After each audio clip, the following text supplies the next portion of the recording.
가진 힘을 모두 사용하지 않는 인내라고 하는 제목으로 잠깐 은혜 나누도록 하겠습니다. 사람은요, 누구나 힘을 갖기 원합니다. 힘을 갖기 원해요. 일종의 권력이죠.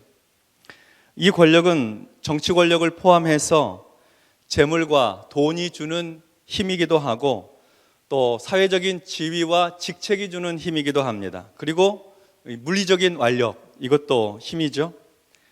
사람들은 왜 이렇게 힘을 갖고 싶어 할까요?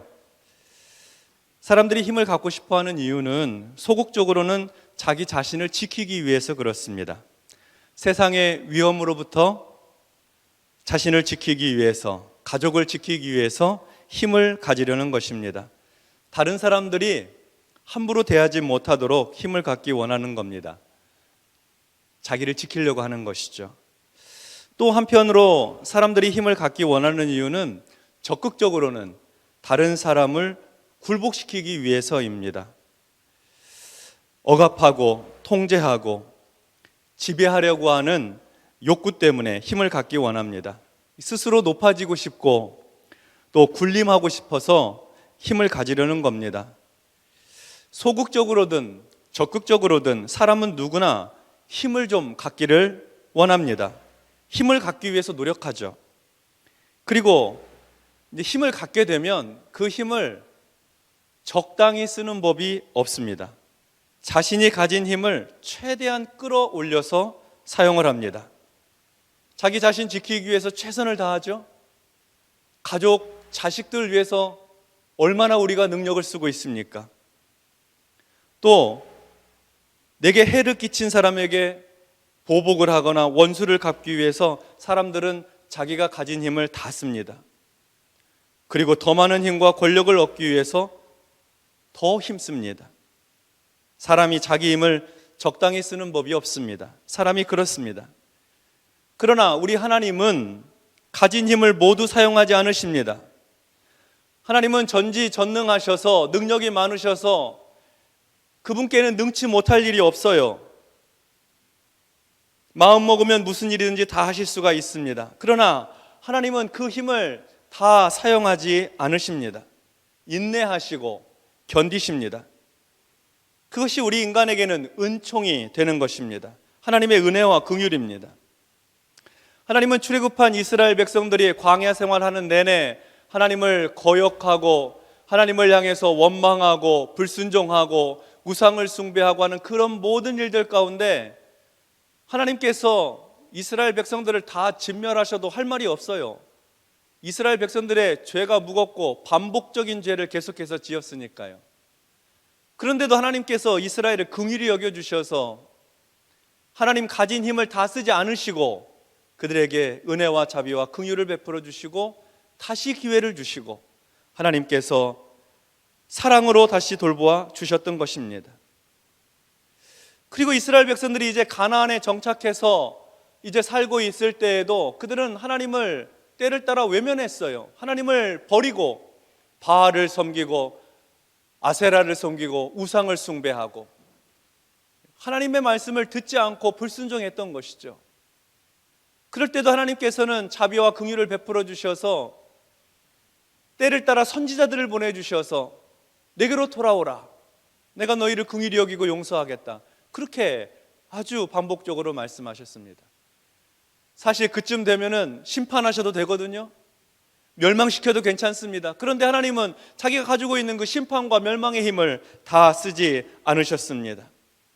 이스라엘에게 은총을 베풀어 주신 것이죠. 우리 예수님께서도 아들 하나님으로서, 성자 하나님으로서 모든 능력과 권세를 가지셨습니다. 그러나 우리 주님은 주변 사람들의 조롱과 폭력을 참으셨습니다. 예수님을 잡으러 온 군사들의 대항하는 제자들을 향해서 무기를 거두라고 하시면서 이렇게 말씀하세요. 내 칼을 도로 칼집에 꽂으라. 칼을 가지는 자는 다 칼로 망하느니라. 너는 내가 내 아버지께 구하여 지금 12군단 더 되는 천사를 보내시게 할 수 없는 줄로 아느냐. 능력 있으시다는 거죠. 힘을 더 쓸 수 있다는 말씀입니다. 그러나 내가 만약 그렇게 하면 이런 일이 있으리라 한 성경이 어떻게 이루어지겠느냐? 하나님 말씀 이루기 위해서, 하나님 뜻 이루기 위해서 예수님께서 자신의 능력을 다 사용하지 않으시고 인내하신 것이죠. 참으신 것입니다. 이것이 은총입니다.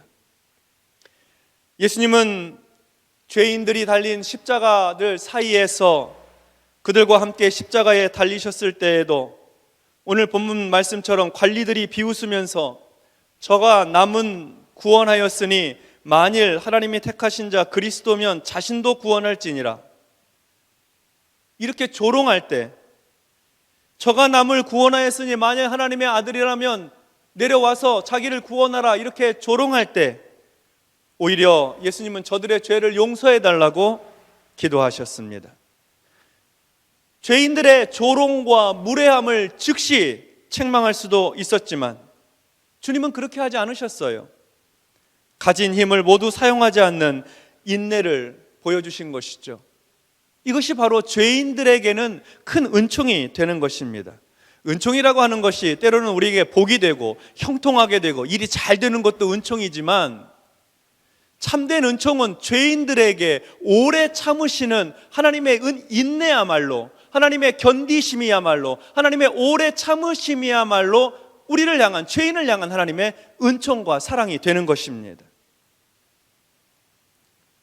우리를 향하신 하나님의 은총은 이렇게 가진 힘을 다 쓰지 않으시는 인내를 통해 임합니다. 이러한 인내는 저 멀리 하늘에서가 아니라 죄인들의 십자가 사이에서 그 고통을 참으심으로 이루셨습니다. 우리 죄인들 안에서, 우리 죄인들과 함께 계시면서 인내를 보여주시고 하나님의 은총을 나타내 주신 것입니다. 감사한 일이죠. 감사한 일입니다. 우리가 이렇게 하나님의 은총을 입고 사는 사람들이라고 한다면 감사하며 살아야죠. 그 은혜에 감사 감격하며 살아야 하는 것입니다. 그리고 우리 역시 우리가 가진 힘을 모두 사용하지 않는 인내를 실천해야 합니다. 특히 다른 사람을 억압해서는 안 됩니다. 지배하려고 하는 욕구를 버려야 됩니다.